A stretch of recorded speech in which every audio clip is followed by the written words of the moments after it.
Good afternoon. Thanks for tuning in. You're watching Countdown on Bloomberg Quint Live, India's first digital live streaming business news service. I'm Navneet Saluja D'Souza. Let's tell you the top headlines at this hour. Markets have begun the May series on a positive note. The Nifty trades around the 11,700 mark and above the 20-day moving average, while the auto index is the top sectoral loser. Tata Steel is the top gainer on Nifty. The stock has surged the most since February last year after it surpassed analyst estimates in the fourth quarter earnings. Oil marketing companies continue to gain despite crude prices being at elevated levels.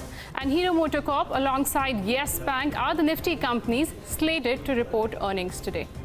Good afternoon, Neeraj. Well, thank God it's Friday, and thank God to elections we've got leave on Monday. Nevertheless, markets are currently at days high. We're actually crossed the mark of 11,700 now. Yeah, in the morning, I remember when we were talking to the Bloomberg guys, Navneet, we were talking about how because of the long weekend, people might be not taking up large positions, but well, the markets have defied all of that. So currently, in the last few minutes of trade, have moved up, courtesy the Nifty Bank, which is up 1%. If you look at the Nifty Bank chart, that's a lot more impressive than what the Nifty chart is looking like.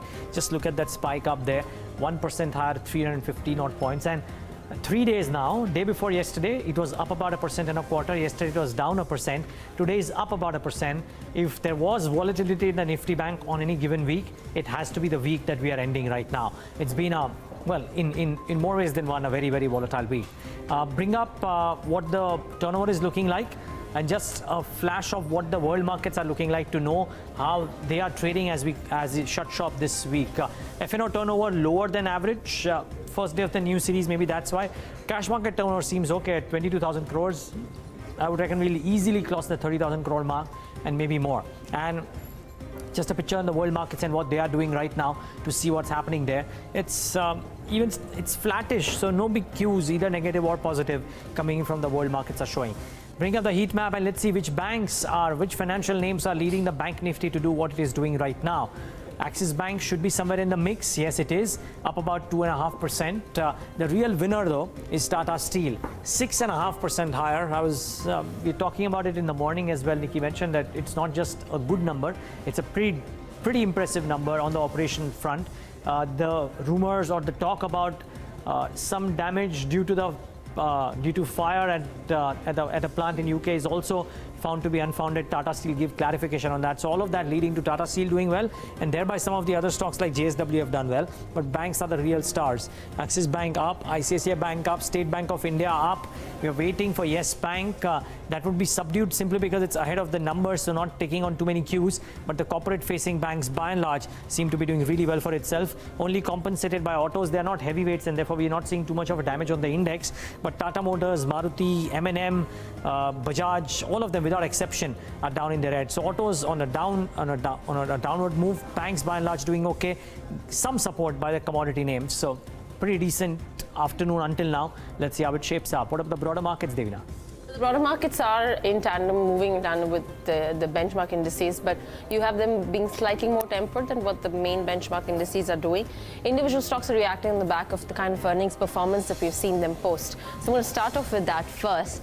Cyient, for one, reported a very subdued set of numbers actually, but the response to the stock in early morning trade was pretty significant. The stock actually moved up 5%, post which profit taking has brought the stock down to about 1.8 odd percent. GHCL on the other hand, robust quarter, the stock's up about 5.5%. The management has guided for future growth as well to be remaining intact, and that's the response the stock has received. MCX2 5.5% higher this time on a good set of numbers.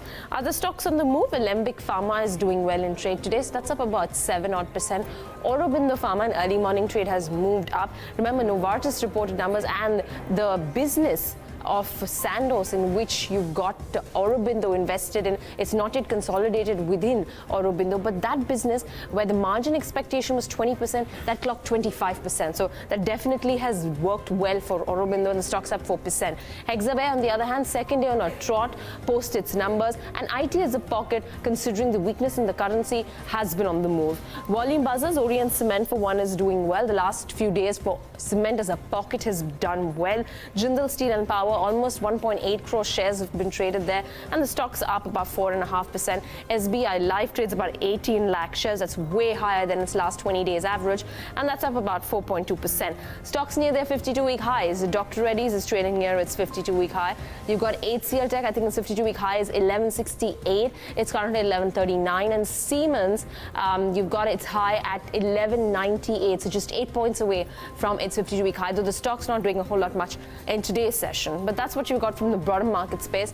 It's the first day of the new series. Navneet is joining in to highlight what's the activity in the futures and options space. Navneet. Thanks for that, Devina. Well, in the last 3 sessions, what we've observed when you start the show, the trend seems to be changing. Yesterday, it was all about the expiry day, but now the buying has emerged just in the last 5 to 10 minutes of trade. So we're off to a very positive start for the May series. In fact, we breached the 11,700 mark. What's supporting this market? India Volatility Index, which went up nearly 40% for the April series. In the last 3 sessions, at least, it's cooled off a lot. So today also it's down, still at elevated levels, but down 3.5% in trade.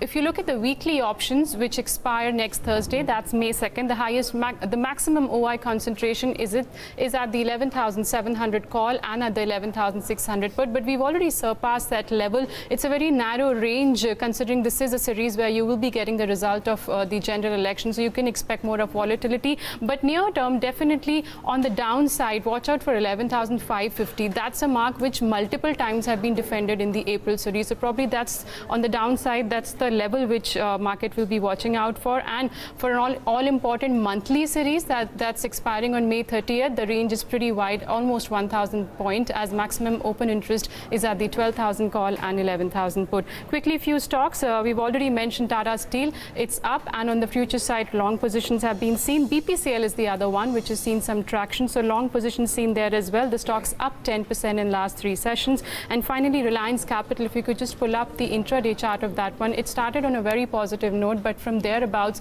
there's selling pressure which has come at the top, and now the stock is down 3.5%. It recovered actually a bit, just 5 to 10 minutes back, but fresh shorting has been seen for this one on the future side. Actually, at that point, I think there was a point in time for Reliance Capital Cash and Reliance Capital Future. So while Reliance Capital, and I think that was probably the recovery that we saw, the futures was down 9% while the cash was down 4%. So there was a slight bit of a blip in the middle, post which I think the futures have caught up. It's been trading at a discount, yeah. Which has caught up to cash. The larger point being, what have earnings done to some of the companies today on the index? Because I would reckon that's one principal reason why the momentum or the mood has shifted. Axis Bank, the numbers may have been marginally lower than what the street was anticipating, but there is no taking away the fact that the corporate banks returning to profitability with a vengeance, or with a bang of sorts, has indeed played out with Axis Bank particularly. If Yes Bank manages to do that despite the one-off that it may have, and if ICICI Bank manages to do that, then you have that cushion of the numbers starting to look okay, and which is probably why ICICI Bank is doing what it is doing. So do watch out for that.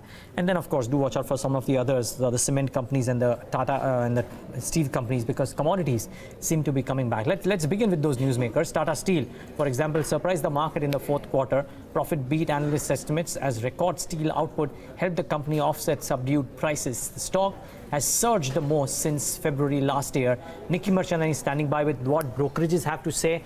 And beyond the numbers, what is it that we need to watch out for the quarters ahead? Because she had a chat with the management in the con call as well. Nikki, we discussed in the morning about what the results were, so we know that. One, anything in the brokerage commentary that stood out? Anything that stood out when you spoke to the management on the con call as well? Sure, I'll get on to that. We spoke to the management and the only takeaway that we had at that point of time is there was no solution as yet for ThyssenKrupp, and that is expected to come somewhere down the line. On June 12 is what the company is expecting, but that deadline too could be pushed. We have some sources, we have various reports suggesting that this deadline could be pushed. So that's one parameter. Apart from that, the management also kept emphasizing upon the deleveraging efforts that it's undertaking. In this quarter also, we saw a significant significant amount of debt coming off the balance sheet of the company, which is a significant positive for the counter. Reacting on this development, we've seen Tata Steel delivering good set of, actually emerging to be the Nifty 50 top among the top gainers company. But then in terms of brokerage's expectation, nothing much has happened. They've pretty much retained their the stance on the counter, and they've suggested that the valuations remain high for this counter. CLSA has maintained, in fact, the sell rating, and with a target price of around 395. It says that the Indian business, there was a sharp drop coming in. They expect that Asian steel prices have recovered on iron ore disruption, but then they see they also have peaked at the same moment. It expects the margin to remain under pressure in FY20, and CLSA says that the stock is currently trading at a 43% premium as compared to the consensus earning. And also Tata and Bhushan Steel merger, which has been proposed in the meeting yesterday, where they decided the swap ratio 15:1. That too is expected to be dilutive in terms of earning to the extent of 2%, according to a CLSA report. But then brokerages again are pretty divided on this counter. Edelweiss on Tata Steel has typically a buy rating and a bullish optimistic stand on this particular counter. It says that the company's expected performance is expected to be driven by the more profitable domestic segment. It sees impending benefits of restructuring, sees cash equivalent to the tune of around $327 million from divestment of its Southeast Asian business. Investec on Tata Steel has also maintained the buy rating and in fact gone ahead and hiked the target price there. It's suggested that Q4 results have been an operational beat with deleveraging playing out. The management has guided for a $1 billion of deleveraging in FY20, which is a key positive for Tata Steel, and it's also guided on improving macro steel pricing environment. It suggested further that the realization is expected to increase at least 1,500 per ton in the next quarter. So clearly, it's a divide of brokerages where one brokerage suggests that the numbers could be likely good in the next quarter, but overall, in the scheme of event, we're expecting the margins to remain in pressure for FY20. Back to you, guys. All right, thanks a lot for that, Nikki. So watch out for Tata Steel, the other one that is doing relatively well for itself in trade today on the back of decent enough numbers if you remove the kind of provisions they've done, is an Axis Bank. Brokerages are mostly satisfied with Axis Bank's performance in the month of March. In the March-ended quarter. Shefali Malik, she's joining us right now to take us through the key factors that these brokerages are monitoring for future performance of Axis Bank. Shefali. The brokerages are happy with the performance put out by Axis Bank. Some of them have even gone ahead and raised the target prices. Starting with CLSA, they are maintaining their buy rating and have raised the target price to about 890 rupees a piece versus about 840 earlier. And they're saying that the only disappointment in the earnings was the CASA growth, which in turn lifted the cost of funds for them. Pickup in CASA will be a key monitorable from here on. Other than that, they're saying that the key positives were stable delinquencies in the quarter, and FY20 we can see a turnaround aided by lower credit costs. So that's CLSA. Morgan Stanley also has raised its target price for the counter. They've raised it to about 975 rupees versus 875 earlier, maintaining the overweight rating on the same. And they're saying that core operating profit grew by about 35%, which in turn was a key positive in the earnings. Bad loan formation has improved meaningfully, and the big asset quality worries are likely over for the bank. Nomura also put out a note, and they're maintaining their buy rating on the counter with a target price of about 900 rupees per share. And they're saying that most of the metrics were good for the bank, other than the margins, and which in turn will be the key monitorable to look forward to. Liabilities, however, remain a key challenge for Axis Bank from here on. Okay, so brokerage is increasing the target price post the numbers. Shefali, tell us, what about Yes Bank, which will be reporting its numbers in a while, and what about the exposure to ILNFS? What sort of numbers is the street expecting from the bank this time around? Well, the numbers that we are factoring in is a profit figure of about 1,023 crore rupees. That will be a degrowth from the same quarter last year of about 13%, and net interest income figure of about 2,707 crore rupees. Operating profit, we are factoring in a number of about 2260. Margins expected at about 3.4%. Loan growth expected to remain ahead of the system, and even the deposit growth of about 20%, considering the higher interest rates that they offer.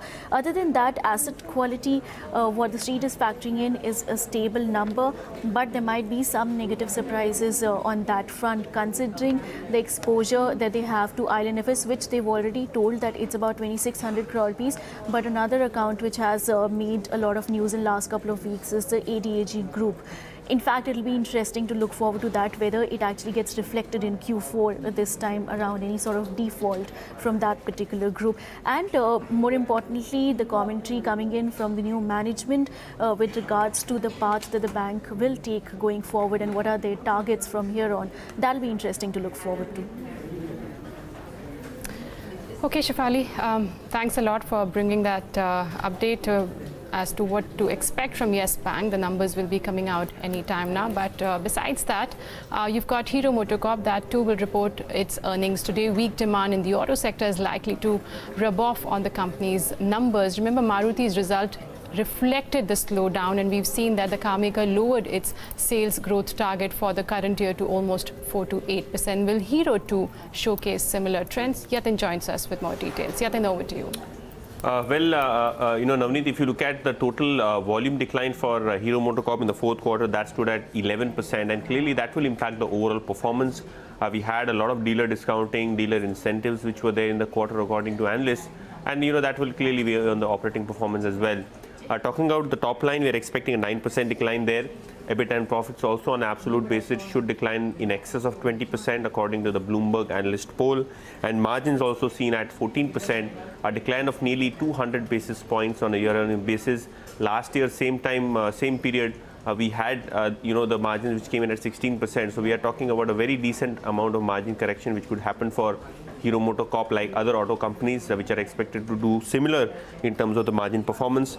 Of course, apart from the earnings for Hero MotoCorp, we'll be watching out for the management commentary on demand trends, because that is important. We have the marriage season which has kicked in the North Indian markets, and that would probably aid the volumes moving forward. But clearly, because of insurance costs, fuel costs, the demand sentiments have been slightly weak. So the management outlook on this, festive season, marriage season, and the post-math of the election season is something important that we'll be watching out for, apart from the earnings. All right, Yatin, thanks very much for that. That is Hero MotoCorp and what we need to watch from Hero MotoCorp. The other pocket and the other stock that we should probably take a focus on is what's been happening in the cement space at large, and then a particular stock within the cement space, which is JK Lakshmi Cement. Now, this has been definitely an outperformer in the last 6 months at least, where the stock has moved up a good 40%. Today's session, though, the stock is trading higher. Yesterday was up about 5%. In today's session, it is up about 1%. But it is the bigger move that we're talking about, and this is the last 6 months move on a JK Lakshmi Cement, right from its lows that we've seen, around sometime in the month of November to where it's currently trading at around almost 39% higher.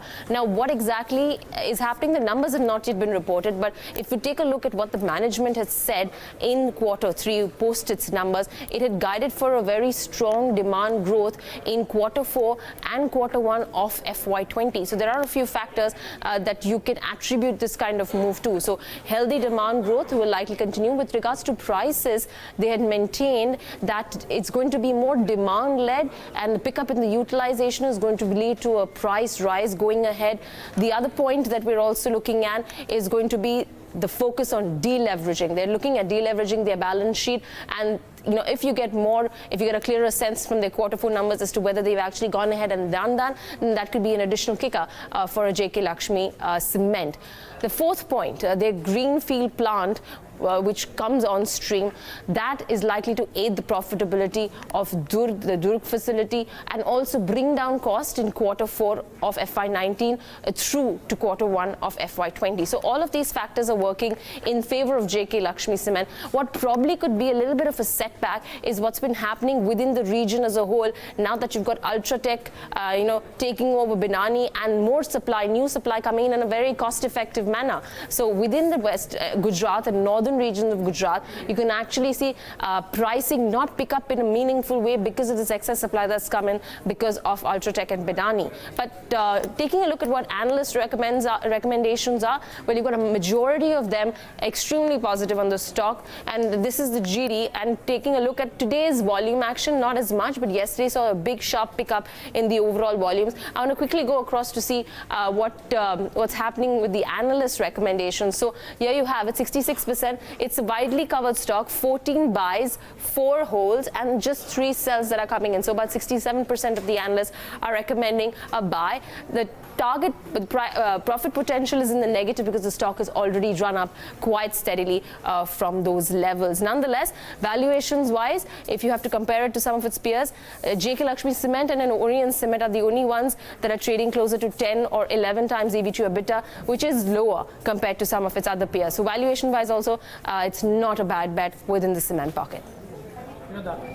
I just think that the interesting bit in cement will be that right now the return potential might not be that great, but if a quarter or two go by with the numbers looking more solid, and if Ultratech has done what it has done, if the others manage to do that, then you might actually see these numbers change, because save for 1 or 2 companies, I think valuations will certainly be in your favor on the EV per ton basis. So you're not buying something which is expensive. They just need to deliver on the quarterly basis. And JK Lakshmi and Orient actually are the only 2 which are actually not that expensive. Shree Cement is still at 17 times. And Ultratech, I mean, I'm talking about the same category, not the bigger ones.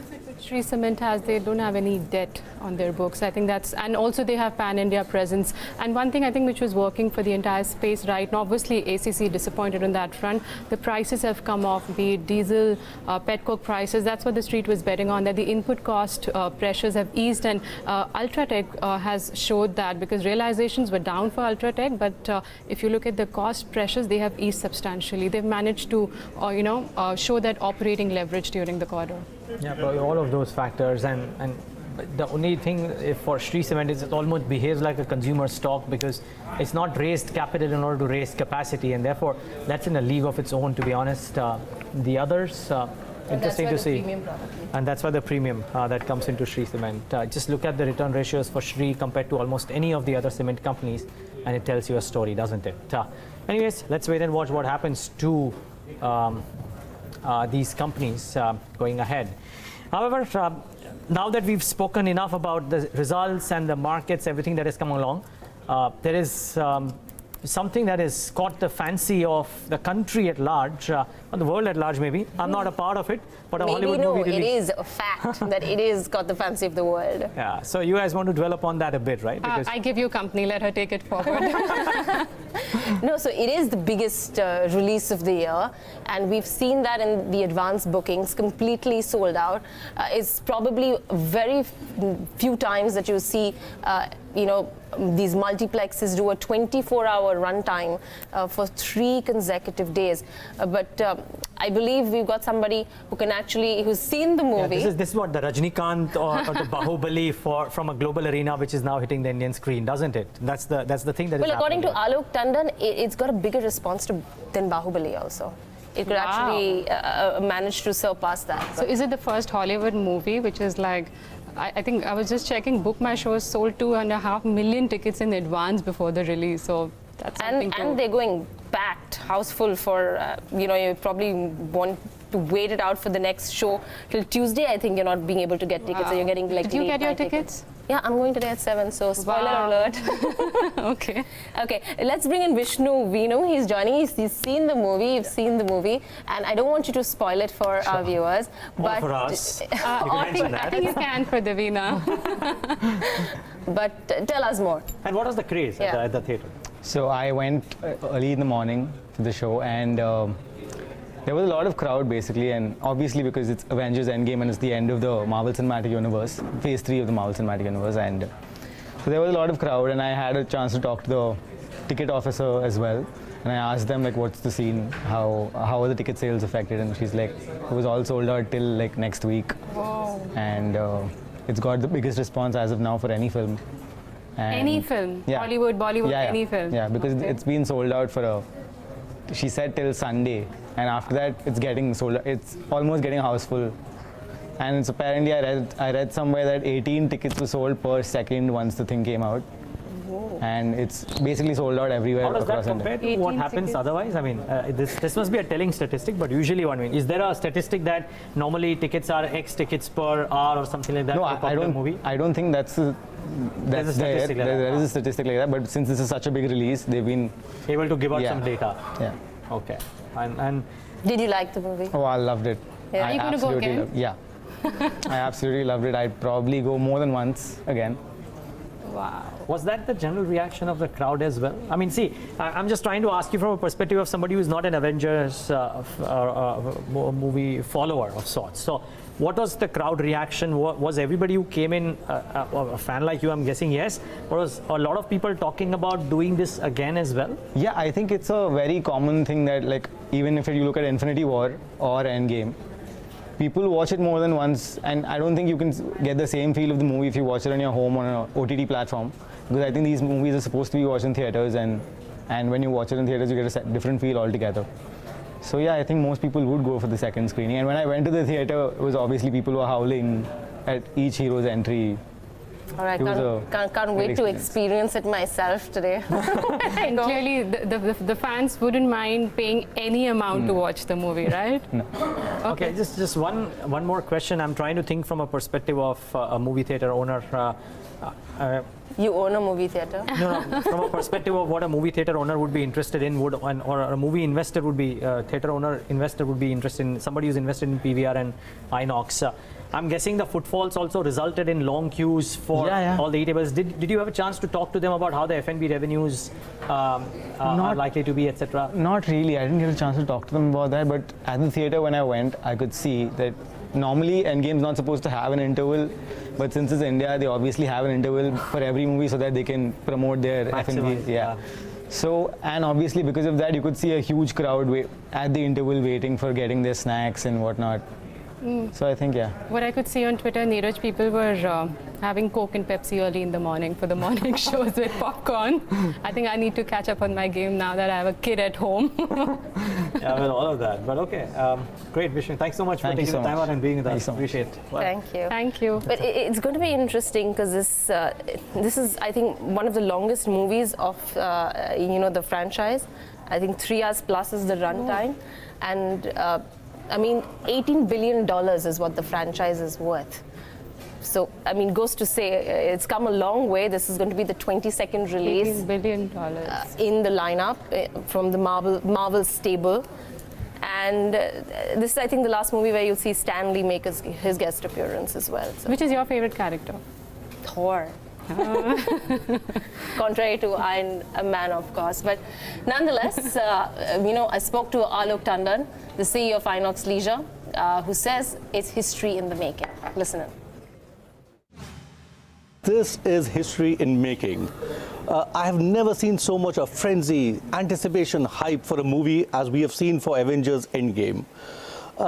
We are literally, most of our screens are just showing Avengers just to satiate the need for seats. And we have shows running since 6 o'clock in the morning. They are houseful shows. Today, I'm speaking from one of my properties in Mumbai, and I literally had to wade through frenzied crowds in the lobby to come and speak with you. This is a real fantastic. It's great for the entire film industry, and I hope we get more movies like this. Okay, so are you well geared enough? Because it seems like, the demand is outstripping the supply in a big way. Absolutely right. Absolutely right. We are opening shows and they are just being bought by our guests.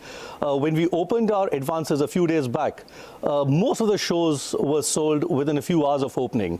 And if I have to go by the numbers and what I'm looking at, maybe today for Inox we have the largest footfalls in our history, and this could also be more than the footfalls what we had for Bahubali, the conclusion on the very first day. So the expectation with regards to the advance booking, that's already, I believe, would be 100% now? Oh yes, absolutely. Absolutely. To tell you honestly, even Hindi, English, Tamil, Telugu, all the versions and all the languages are doing exceedingly well. Okay, let's talk about what it means for a player like yourself. I mean, this is the biggest movie in the year. Extremely strong footfalls are expected coming in from Avengers. We know Q4 the pipeline had been strong. Post Avengers, is it going to be equally strong going forward in terms of the content pipeline? Well, Q4, we have got some great movies knocking on our doors. We have Student of the Year, we have got Bharat, we have got Aladdin. So the movie lineup is great. And when I look at the entire year, which is more than or beyond Q1, we have Brahmashastra coming, we have Houseful 4, Spider-Man. There's an untitled movie by Tiger Shroff and Hrithik Roshan. So I'm very bullish about this new year, and I'm very hopeful that we'll see some great footfalls again in this financial year. All right. Do you think that the fact that we have, the IPL finals, then you'll have the World Cup beginning, the Cricket World Cup, that could actually slow down the pace and could reduce footfalls for the shorter term? Well, if we were to go by the footfalls which we are seeing for Avengers during the business end of the IPL, I think that the worry should be absolutely minimal. Having said this, we have got some, again, great movies lined up during the World Cup. And remember that a 50-over match is an 8 or a 9-hour affair, where a movie is only 2.5 hours. So, and today, with the strong content coming, and I always say that content is the king and content is also the new hero. People are coming to see new movies, they are seeing new genres coming out, they are new breed of directors and actors. So the entire industry is looking very positive for everyone. And I do not think, and we do not anticipate a major hit during the ICC World Cup. You expect to maintain footfalls, if not grow it? I would definitely say so. With the movies that I just said, which are lined up, the footfall should remain steady and people would throng and come to the cinema halls to watch these great movies. All right. Ruchit Jain of Angel Broking, he's joining us on the show right now. Ruchit, good afternoon to you. A good day for the markets. This week actually has been pretty turbulent in terms of its ups and downs that we've seen for the indices particularly. Today's session seems to be a positive day. We've scaled about 11,700 on the Nifty. Banks are very supportive, 1.3% plus on the index. How would you trade the indices right now? Yeah, hi, very good afternoon to everyone. Well, if we see last 3 trading sessions, it has been a volatile week for our markets. But in this entire volatility, the support of 11,550 has been held on. We have seen that this entire up moves and down moves have been above this support of 11,550. And till the index does not breach this 11,550 mark, the high top, high bottom structure is still getting continued. So we are advising our clients to trade with a positive bias till the 11,550 support is intact. It is difficult to take a fresh trade over here considering that the stop loss is too far from current levels. So we are now on the index front, we are not giving any fresh advice over here. We also have a long weekend ahead. So better we'll take an index call on Tuesday itself. But if any existing long positions are there, that traders can continue to hold on with stop below 11,550. Okay, that's the call coming in on the index, which is inching towards the 11,750 mark. Very quickly, Ruchit, if you could also take us through your stock-specific strategies. 2 stocks, one from the banking space that we are recommending to buy. One is ICICI Bank. The broader trend for this stock has been positive. In last few days, we have seen a time-wise correction, and the stock seem to be resuming its uptrend today. So traders can go long on ICICI Bank with stop below 396, expecting target around 424. And AU Small Finance Bank, this has been in a consolidation phase since last 3-4 months. And in yesterday's session, the prices gave a breakout from a consolidation. Today, a follow-up move could also be seen. So we are expecting a good momentum in this mid-cap bank. So one can go long on AU Small Finance Bank with stop below 608. Expecting target around 668 would be first target, and above that 682. Okay. That's a few stock ideas from Ruchit Jain. Let's quickly take a look at Tata Steel and what it's been doing. That's been the star performer of trade this afternoon. A really strong set of numbers, and the stock has been duly rewarded. 5.5% higher on volumes of 32 million. Ruchit, would you be a buyer in Tata Steel now? Yes, I think one can even go long at current levels in Tata Steel. 2 things, Nina, that we usually see that whenever there's overnight some positive news or result, the stock shows gap up opening. So the follow-up move after that gap up opening is much more important. So today we have seen that after a positive opening, a follow-up buying has been seen. And you look at today's volumes, it is much higher than what we usually see on a daily basis. So this should lead the stock higher at current levels. Also, if one has a view of about 2 to 3 weeks, then one can go long with stop loss below 515, expecting target somewhere around 580. Well, let's take a look at what else is moving. I think there is some traction in Bajaj Finance today. Nothing too dramatic, but marginally in the green ahead of the numbers next week. I think next week are the numbers. The stock is now at 3082, 3083. Some traction in the last few minutes of trade. At the broader end of the spectrum, I think the numbers from GHCL and the commentary from GHCL was fairly impressive. As a result of that, that stock has started higher and stayed higher. Yes, intraday it was probably up about 9%, but still had about a 6% gain. The problem with GHCL, I think, and if you look at maybe the 1-year chart or a 3-year chart from GHCL, you will see what I'm talking about.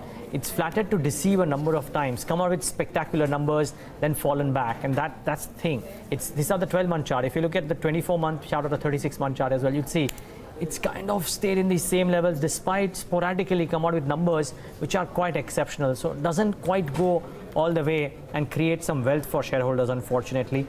Some of the other chemical companies have done this. Let's see if this is the turn of the corner for GHCL or no.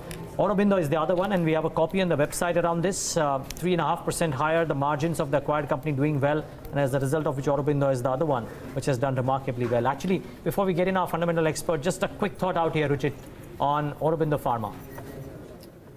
I think it was in a consolidation phase since last 1.5 months, and yesterday we had seen a breakout. Now, Neeraj, if you see volumes in last 2 trading sessions post breakout, the volumes have been quite higher than what is the usual daily average volumes is. So this is a sign of the resumption of a uptrend post a consolidation phase. I think this stock should now show some outperformance from the pharma space, and on the higher side, the targets as per the retracement theory is coming around 870, 818 short term, which is about 10% higher in spite of the up move that we have seen in last 2 days. So even at current levels, I think one can create fresh long positions with stop below 790, expecting target around 880. Okay, Aurobindo seems to be a consensus technical call on the channel. We had Amit Shah during the FNO show giving a call yesterday. Ashish Chaturmurthy of Sanctum also gave a long call on Aurobindo. I think their targets were somewhere about 840 or 845. All right, I think we've also got Shubham Agarwal of quantsapp.com joining us on the show. Hi Shubham, good afternoon to you and thanks a lot for joining us. Index has 11,727. Bank Nifty is also doing well, up almost 400 points in trade. Would you take any fresh bet? Hi, good afternoon. If you look at the index has been in a consolidative mode for quite some time. And at the higher end, there was a bearish engulfing pattern that was formed. And similarly, on the other side, if you see around 11,550, 600 seems to be a very good support. So I think it's a very normal phenomena that, ahead of the event, we generally see a consolidation. And I think that's what the Nifty is indicating. Given that the wall is high, but still we are not seeing a lot of movement taking place. Now, if you look at the weekly options, why built up, the equilibrium for this 2nd May expiry seems to be around 11,700. And the Nifty futures at least is quoting higher than that. So I think a mean reversion trade is very much likely from the current level. So I would recommend going short on Nifty futures at the current level or even on a pullback up to 11,825. And a stop loss should be placed at 11,900 for a target of 11,650. What about specific stocks, Shubham? 2 stocks, one on the buy side and the second one on the sell side. So the buy is on Britannia. And if you look at the movement there, the consolidation seems to be pretty mature. And it's not very, very highly correlated. In fact, from the time that it has come in Nifty, it has just been consolidating, but now I feel that the sector started doing well, and this could be one of the next performers from the space. So Britannia is a buy for a target of 3,125 with a stop loss at 2,900. And the second is a sell call on Allahabad Bank. So if you see Allahabad Bank, it has been a lot of shorts have got built, and now from a continuation pattern, we have seen that there is again a breakdown happening on the charts now. So I think it's a good trading opportunity to go and short sell the stock for a target of 45, and the stop loss should be maintained at 50. Okay, Anand, Tandon, gentlemen, of course, Ruchit and Shubham stay on. Let's get in our fundamental voice on the show. Anand Tandon with us, with his thoughts as well. Anand, good afternoon. Thanks so much for joining in. Good having you as always. Let's work with an assumption, Anand, that Yes Bank numbers also turn out to be at par or better than what the street would be working with, or what somebody who is hoping for corporate banks to return to profitability would be working with. So we'll have Axis out doing that, Yes Bank out doing that. Would you believe then that the earnings for the corporate-facing banks are coming out well and truly, and therefore does it leave room for somebody to make a fresh investment into some of these corporate-facing banks? I think the short answer is yes, Neeraj. At the end of the day, there cannot be another round of bloodletting that we have seen in the last couple of years. There may be some additional bloodletting compared to what the analyst estimates were, because a few of the companies have still rolled over. But all said and done, I don't think that the kind of huge volume of write-offs that we've seen, close to 12 lakh crore NPAs were there, which have been slowly written down. That's not going to happen again, for the simple reason that total corporate book is of the order of 35-36 lakh crores. So it's not like, everything else will also go under. All right. That's a quick view coming in. We've been talking a whole lot about the cement space, and today's session actually sees a dip on Ultratech Cement after 2 straight days of gains. The stock's given up. A few other cement names we spoke about: JK Lakshmi, Orient Cement, Shree Cement. All of them, whether or not we could actually see a trading play on them, considering the sharp run-up that all of these stocks have already seen. We'll ask our technical experts in just a bit. But Aurobindo Pharma, which has surged to its 52-week high after its acquisition target Sandoz, posted strong results. The deal is expected to be completed this year post-regulatory approvals. Darshan Mehta, he's been through Sandoz's earnings and joins us now to tell us what Aurobindo stands to gain once the deal goes through. Darshan. Yeah, so basically what happened in September, Aurobindo did an acquisition. So Novartis owns Sandoz, and Sandoz had one unit which they wanted to sell, basically the oral unit, and the deal was done for $900 million. At that time of that acquisition, the margins that the street had anticipated and which was given out was close to 20%. So that was what most of the analysts had worked it. Now a couple of days ago, Novartis in fact came out with its numbers and the commentary. Now this diverged division which Aurobindo will acquire. It's not with Aurobindo yet. So the full year numbers came out, and that indicated that the revenues that it clocked in was close to $1.2 billion and an EBITDA margin in excess of almost close to $300 million, which means that the operating margin that the business did in 2018 was 25%. Now, when this entire deal was done, it was anticipated at close to 20%, which means that a potential 10 to 15% potential EPS upgrades is what a lot of analysts have said. So a couple of notes that came out, it was JP Morgan, it was Citi, there was the Elara note, there was an ICICI Security note, and all of them had pointed that their estimates when this deal will happen, their estimates was anywhere between 20 to 21% EBITDA margin business. Now that has gone up to 25%, which is a big positive, and the EPS upgrades have come in. The other point is that the management has said that the deal closure will happen probably in the second quarter of the calendar year or first quarter of the financial year, which means that in next quarter, this quarter probably the deal should be done, and that even though that's delayed by a quarter, that still gives a lot of comfort, because analysts do believe that closing of this deal is most important. So the business which Aurobindo is getting, obviously compared to what it was 6 months ago, has started performing and is doing well, and this is a big acquisition for Aurobindo Pharma, and you will lead in a lot of new products that will come in. On the back of that, positive notes coming in and the positive financials that came out, Aurobindo over the past 2 days has been managing to rally. Okay, that's Aurobindo Pharma. Do remember, we have a story on our website, www.bloombergqueen.com, where you can log in and go on and read the entire story. Anand, just comment on Aurobindo while we've taken the technical view. Just from a business standpoint, once the business of Sandoz comes into Aurobindo, the expectations were closer to about 20% operational margin. They've clocked in 25%. Is this a big kicker for them?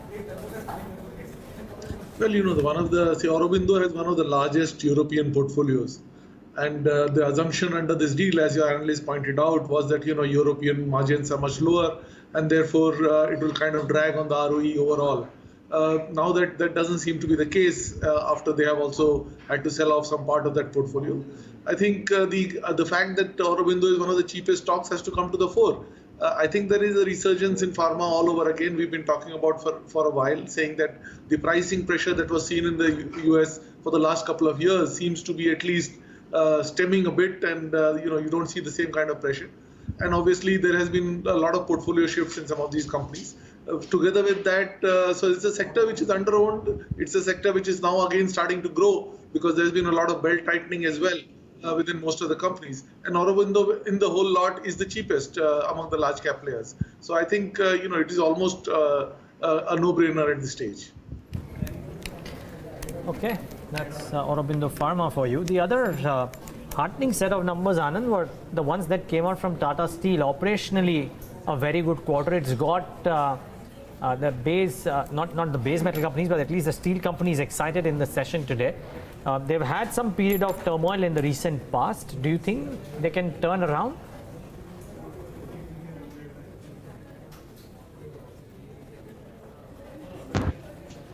Okay, I think we've just lost the feed from Anand, but we took the chart check on Tata Steel. Maybe I can get Shubham in to talk about some of the other metal games as well, because Shubham, while Tata Steel and I think Ruchit opined on that, is doing well, it's led to JSW Steel doing well. It's also led to some of the base metal companies doing reasonably okay today. Hindalco, case in point, up about 1.5%. Though all these stocks, I believe, are off from the highs of the day. What would your trade be in either a JSW Steel or a Hindalco or a JSPL? If you look at the overall metal space, some of the stocks, specifically, Tata Steel has seen a decent movement. But if I have to take a bet on which can be the next one where a decent move can come, I think I would like to go with Hindalco. And if you look at the placement of Hindalco, it has been falling for quite some time, but now the fall has come to a pause and there are signs of a reversal that might take place. So just a pullback trade from a trading perspective, but I think Hindalco might witness one of the pullback with the stop loss at 199. One can look to go long from a trading perspective for a target up to 206. So overall metal space, it is just a pullback within the downtrend that we have seen. And I think the next pullback and the strong candidate from the space can be Hindalco. All right, just want to pull up a Piramal Enterprises stock. Actually has seen a very sharp, steep drop over the last few minutes of trade, and you can see that initial spike that came about, once it reported its numbers, but that was just like a knee-jerk reaction. Post which now the stock is down about 3.5 to 4%, and from the highs at least a good about 6% under. So 24.59 for a Piramal Enterprises. Ruchit, would you short this one? Well, I think the stock had already given a breakdown from an head and shoulders pattern on 22nd of April, and post there the prices have already seen some decline. The target projection as per that pattern is placed around 2380. So I think right now the risk reward ratio for creating fresh shorts is not that favorable. So I would avoid creating any position in Piramal Enterprise at current levels. Okay, that's a sharp fall we've seen for Piramal Enterprises. But pull up GAIL, that's seen gains of 3%. Remember a few trading sessions back, we had seen GAIL coming under pressure after it announced or it emerged as the highest bidder to acquire wind assets of IL&FS. And the street was not too enthused with the money it was paying, around 47 to 4,800 crore. It's up 3%, recovered all those losses. Anand, any thoughts on this one, and also on the deal when it was announced? The street clearly gave a thumbs down because of the money it was paying, but that recovery has also come by now. Well, it's one of the better players in terms of the gas assets, as well as the fact that its petrochemical business is also doing reasonably well. It's a relatively cheap stock. Of course, the diversification I don't think makes too much sense anyway. But given the fact that the valuations are attractive and perhaps they will not lose a lot of money on the wind thing, since it's an already operational asset. Therefore, it may actually not be so bad in the long run. But on its own, I think GAIL is an attractive story. I think Neeraj was talking about Tata Steel a while back when my line dropped. Tata Steel's performance is actually not very good. If you look at where the increase in operations have come from, it's largely Europe, and that too because they've sold some land and some carbon credits. Actually, in India, their performance is quite pathetic because at a time when the Indian prices are higher than the rest of the world, they are exporting, so they have a very poor product mix. And on top of that, they have an operating, EBITDA per ton has actually fallen almost, I think, close to about 15-20%. It's fallen to about 13,000 and a half. As opposed to 18,000, which was there about just 2 quarters back. So I think there is significant pressure, and I don't think till the deleveraging of the company is over in a significant manner, you're going to see much significant upside in that stock. The deleveraging itself is going to be a bit of an issue because you are assuming that there will be no new entrants, and if you find ArcelorMittal and somebody else also coming in and starting to ramp up domestic production, I think the operating margins in India can go down further. So I think it's still a bit of an iffy stock to be into. Okay, we were just looking at Piramal numbers. Guys, I think the finance cost has risen a lot. It's almost at 1,300 versus 830, which was seen in the corresponding quarter. And also sequentially, it's gone up too much. Maybe there is more to the numbers. But Anand, before we let you go, any thoughts on Piramal Enterprises, which has fallen nearly 3% after reporting its quarterly numbers? I haven't had a chance to look at it, so I would rather. Okay, Anand, we'll let you go on that note. Thanks a lot for joining us today and taking us through your views on the markets. Have a great weekend. But shifting focus back, 11,732. So we're pretty much holding on to the gains that we've seen. And there are a lot of stocks which are moving around, even from the broader market. So something like RPG Life Sciences I had seen a while back, that's up 15% in trade. Something like RPP Infra, that's also seen good amount of gains coming by. Tata Global Beverages had come under pressure after posting its numbers, but that too today has seen, I think it's off the day's high, but it's still sitting with gains of almost 1%. And remember, the merger which is announced for Tata Steel and Tata Steel BSL, the ratio seems to be working more in favor of Tata Steel BSL, 15 shares. It's almost 4 to 5% discount, where Tata Steel is up almost 6% in trade. You've got Tata Steel BSL, which is trading with gains of almost 6 to 7%. Shubham, Hero MotoCorp, we'll be getting the numbers in a while, and we've seen Maruti's stock coming under pressure after the numbers, or even before that. I think for the week it's been pretty weak. I was just looking at the data. There's a bit of action seen on the open interest side when it comes to Hero Moto futures. Any trade do you foresee before the numbers on the stock? If you look at the movement of Hero MotoCorp for the last 3 days, it has been consolidating, and I think the overall trend still remains intact. And there's a very high probability that we might see an upward breakout. But still, my recommendation would be that we should buy the momentum rather than preempting. So 2635, 2635 is the level beyond which a good movement on the upside might play around. So it's a conditional call. I think one can look to go long above 2635. In that case, whenever that breakout happens, we should maintain a strict stop loss at around 2600. And then the pullback on the upside can extend up to 2680 to 2700. So the overall view remains bullish, but still I would wait for a breakout to happen above 2635 for the confirmation, and then go and take a long trade on Hero MotoCorp. All right, that is a quick word coming in on a Hero MotoCorp. The other one that we're going to be closely watching out for is going to be a Yes Bank. The stock, after dipping in intraday trade, has just about flattened right now. In fact, down about 0.5% from being lower by about 2%. Remember, we're going to watch out for first what's going to be the overall loan growth. Market expectations are 24%. And then what are they doing with the accounts of IL&FS? Because they've provided for 570 crores from a total of 2,600 crores.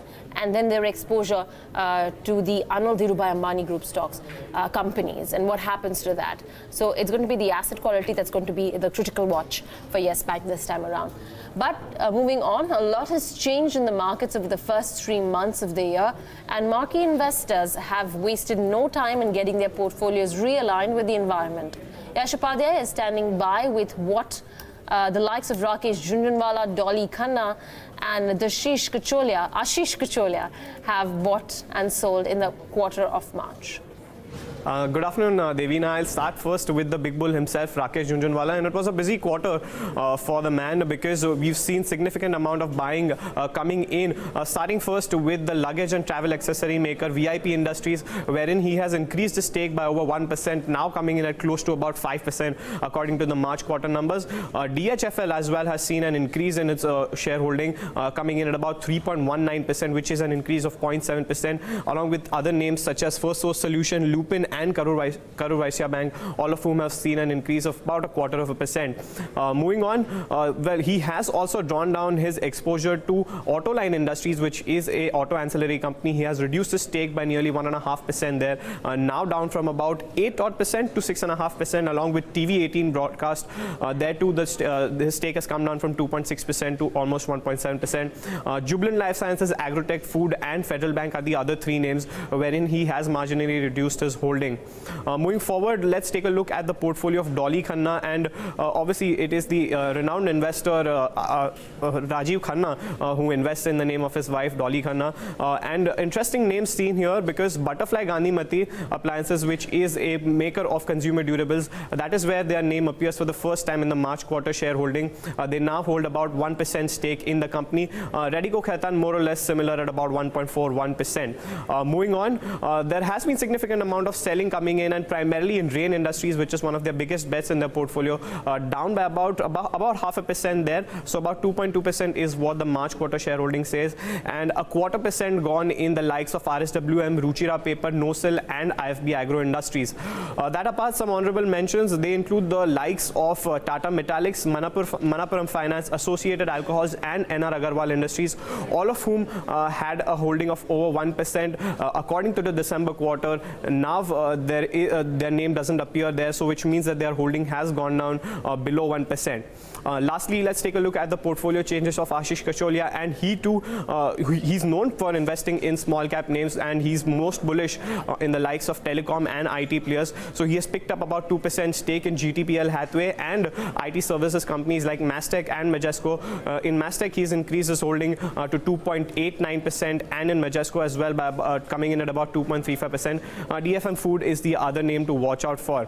Also, let's take a look at which are the changes, and Pokarna, which has been a long time favorite of his, he has again drawn down his exposure there, now standing at about 5% versus 5.75%, and Birla Soft post the demerger from KPIT Technologies, now down to 1.8% versus 2.13%. Yet again, some honorable mentions here: Parag Milk Food, KEI Industries and Time Technoplast, all of whom had a holding of anywhere between 1 to 2% as of the December quarter, now don't have their name, which means that their shareholding has fallen below 1% as of the latest March quarter filings. Thanks for that. Thanks for that, Yash. Sorry. Thanks for that, Yash. Thanks for joining and giving us that perspective. Since we're talking about small caps, just want to mark 2 or 3 names that have inched up before we take that break. RPG Life, don't know what's happening there. Volumes are a bit thin compared to average, but about 12% higher, 16.5 or 17% up move for RPG Life. Syndicate Bank and Make Money Organics are the other two which have shown a sharp spike in the last 30 or 45 minutes of trade. Do watch out for these names. As we hit that break though, in a conversation earlier this week, Suhas Harinarayanan of JM Financial said auto sales are more likely to recover post-elections. Here's an excerpt of that conversation. One of the things that you tend to do in our surveys, we tend to spend a lot of time with auto dealers. Okay. Just visit them casually, and if you ask them, why are sales down, the first answer they tell is, crop prices are down, right? That's just their assessment of why the demand is slower.